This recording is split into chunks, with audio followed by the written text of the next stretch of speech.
Hello everybody and welcome to this tutorial on Photoshop. Today I'm going to talk a little bit about saving out Photoshop files and the different ways that you can do that. Now, once you have a Photoshop project done, and here I'm finished with this, I have different layers here that I worked on, and I want to save these. Now I have a couple different ways of saving them. I can save them out so they have layers that I can work on later on, so that when I open it up again I can work on the same layers and I have all this information saved in that file. I can also save them out as images that are flattened, that automatically become flat. And when I say flatten, what it means is that we get rid of all of these files here and it becomes one image. It also, once the image becomes flattened, it also allows it to be a much smaller file. So I'm going to show you the different ones that I use. Now I use three different file formats most cases. I have a PSD file, which is a Photoshop file that I save it as. I have a Jpeg file that I save it out as, and that's a file that is reduced down and allows you to compress all of the data into a much smaller file and use that for the web, or maybe you want to use that for printing from, but you just have a flat image, nothing that can be changed, no layers on, that can be worked from after that. And the last one is the TIFF, which is a lossless file format, which allows you to save the image either as a flattened image or has a image with layers that you can come back and play with, move around or adjust later on.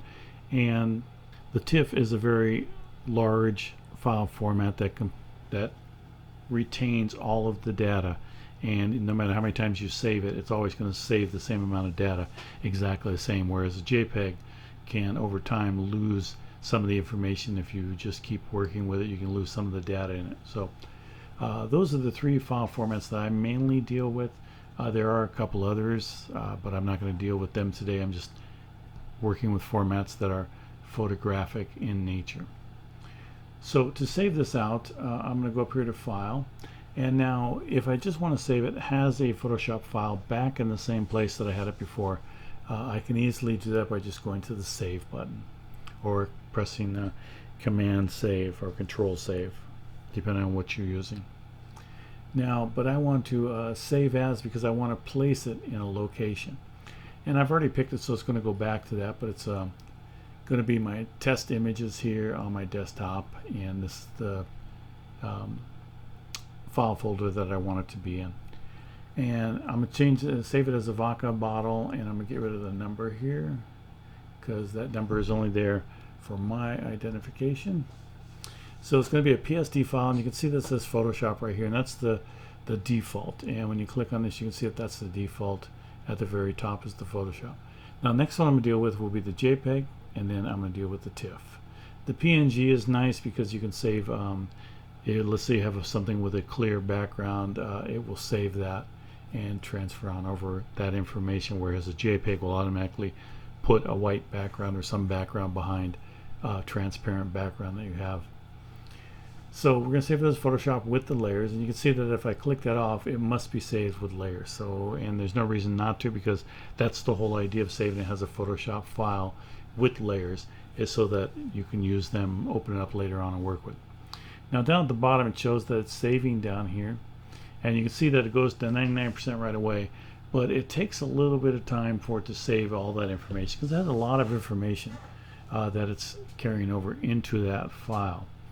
And so we're just going to go ahead and fast forward through this. Okay, so that took a little bit of time to save, and that's because it does have a lot of data that's saving. Now the next thing that I save it as is a JPEG, because a JPEG is going to be a flattened image. It's going to be a much smaller image, and it's going to be an image that I can use for like projecting in my class.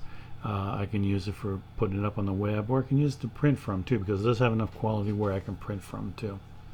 So I'm going to come up here to File again, and I'm going to go down to Save As, and I'm going to keep everything just about the same, except this time I'm just going to put _L, which is going to be for a large. Well, I'm just going to spell it out. So it's going to be for a large JPEG image. So I'm going to go down here to JPEG right there and click on that. And it embeds the color profile, which is what you want. I'm going to save that. You don't have to, in case you don't want to use that. You know, if you want to use a different color profile from your printer, or send it on over to a printer to use, they can use their color profile. But the quantity, I'm going to save this one at the maximum. Now we can lower this and raise this. So I'm going to save this at maximum because this is a good quality JPEG that I want. I want something with good resolution to it and a good size file. So I'm going to go ahead and press OK. And you can see it's saving down here, and this will save much faster because it's compressed. As a matter of fact, it's already done. That's how fast it's saved. So the next thing I want to do is I'm going to go ahead and show you the difference between the two. I'm going to go ahead and save as, and again I'm going to save it as a JPEG again, but this time I'm going to save it as a small JPEG. Oops, if I can spell, fat fingers. Small JPEG, and I'm going to click OK. And when I come over here, I can type in a number. Let's say I can put in 3, or I can slide this down to 3 and get it as a low number. And again, this is going to reduce the size of my file as a JPEG. And you see that that's saving, and it's going to save, and it's already done. Saved it really fast because JPEGs do save pretty quick. They're small files. Everything is compressed. Now, the other file format that I often use is a TIFF file. And a TIFF file is a high quality image file. And it's a lossless file. It doesn't lose any of its data if you save it over and over again. So I'm going to put this as layers. I'm going to save this one because the thing you have with a TIFF is you have the choice of saving it with layers, which makes it sort of like a Photoshop file. You can come back in and open it up and work with the layers. So I'm going to go ahead and save that. And image compression, I can put none. This is their image compression. I can also make it a zip file, which many of you might have used before. And let's say I want to send this file over to a graphic design place. I can send it over as a zip file, which would make it much smaller. So everything else I'm going to leave the same here and press OK. And it tells me that that will increase the file size, which we will look at in a minute, and it absolutely does increase the file size. And again, sorry about that. Again, this is going to start saving it, and this is going to take a little while longer too, so we'll fast forward through this one again. Okay, so that was our TIFF file with layers saved. So again, I'm going to go up here to File. I'm going to go down to Save As again, and we're going to go ahead and save it as another TIFF file. Only this time we're going to do it without the layers. And so here I'm going to put no layers. And it needs to save it as a copy whenever you save it with no layers. So that you don't have a choice on that. You can't get rid of the copy because it automatically puts the layers back on. And I'm going to go ahead and press Save. And that way you know that it's a copy of the original TIFF file that you have, or the TIFF file that you're saving is. And I'm going to leave everything the same. We're going to see how the size difference is on that on the finished outputted file. And again, that one saved relatively quick, as you can see, because that did flatten the image. There's no layered data put in there, so it saved it all rather quickly. Alright, so, and we do have our TIFF file up here now. I changed it over to a TIFF file, but what we're going to do is we're going to close out all of these, and I'm going to go over to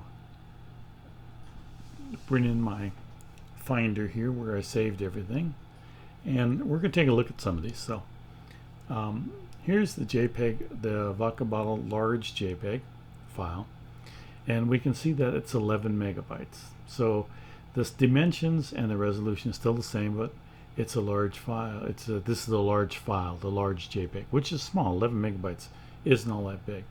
But when we click on the small JPEG, you see that's 869 kilobytes. Is much smaller, and you can see that the sizes are still the same there. Everything, this dimension and resolution will stay the same for all of them.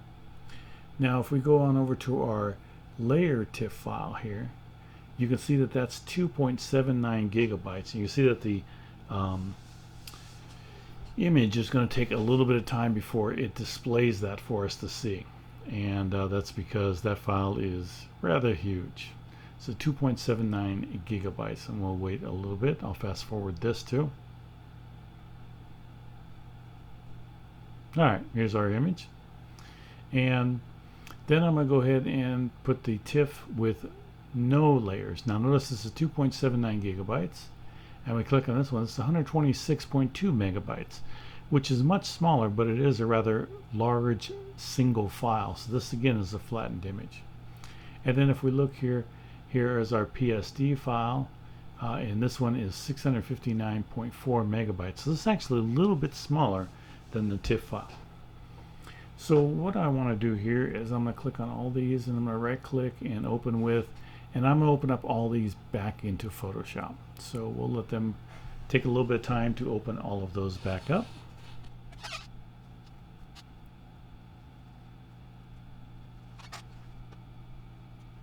Okay, so all of our files have opened back up, and we'll start out with the PSD file here, which is this one here. And you can see that we have all of our layers, so that you know, if we want to, we can turn off some of them. We can play with some of these layers here. We can make adjustments. We can continue working. And let's say we didn't finish working, we continue working. And notice our document size is 120.3 megabytes. That's our document size inside Photoshop.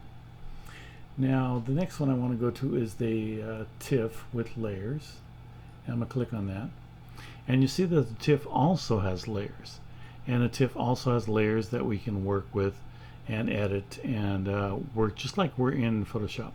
Now the only difference is that the TIFF files are much larger than the Photoshop files, and the Photoshop files just seem to work a little easier inside Photoshop when we're dealing with all the layers, especially when you have a lot of them. Notice the document size down here is 120.3 megabytes, still exactly the same. So with or without layers, or with layers, it's the TIFF with layers and the Photoshop file are both the same. Now if I go to the TIFF without layers, no layers right here, you can see that our document size is still the same. It's 120.3 megabytes. But notice that over here in the layer panel here that we don't have any layers to work with. This is a flattened image.